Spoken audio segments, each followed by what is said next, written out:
ఇది సీఎంగా ప్రమాణం రోజు రేవంత్ రెడ్డి చేసిన ప్రకటన. ప్రగతి భవన్ ముందు కంచెలు కూడా కాంగ్రెస్ కట్టించిందేనని తెలిసి అబద్ధమాడిన ఆయన ఇప్పుడు తన కొత్త క్యాంప్ ఆఫీస్ చుట్టూ కంచెలు నాటుకుంటున్నారు.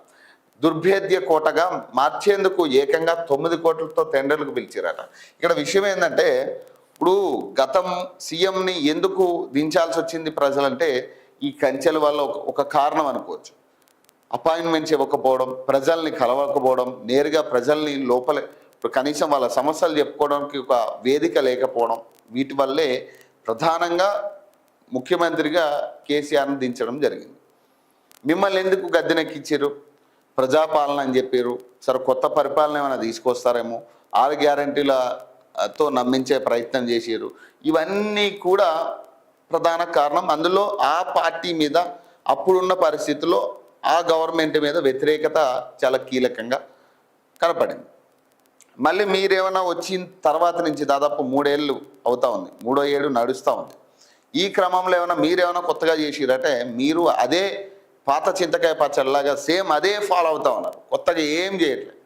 ఆ ప్రభుత్వం ఏదైతే ప్రజల్ని ఇబ్బంది పెట్టే ప్రయత్నం చేసిందో, ఎలా అయితే ఆ ప్రభుత్వం మభ్యపెట్టి నమ్మించి మోసం చేసే ప్రయత్నం చేసిందో, ఇప్పుడు కాంగ్రెస్ గవర్నమెంట్ వచ్చి కూడా కొంచెం డిఫరెంట్ స్టైల్ అయినా కానీ అదే ప్రయత్నం చేస్తూ ఉంది.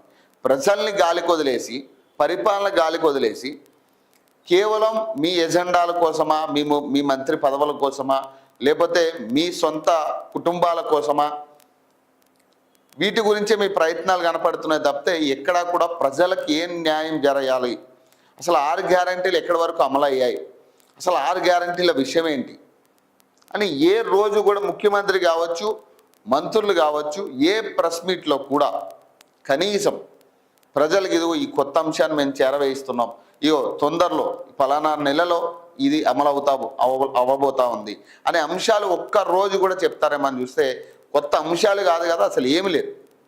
ఎంతసేపు ఆ 4 సిటీ గురించి, ఈ భూముల కేటాయింపు గురించి, ఇక మొన్న ఇటీవల ఒక చర్చ ఏంటి, గాంధీ విగ్రహం 5,000 కోట్లతో కడతామని. ఇవి తప్పితే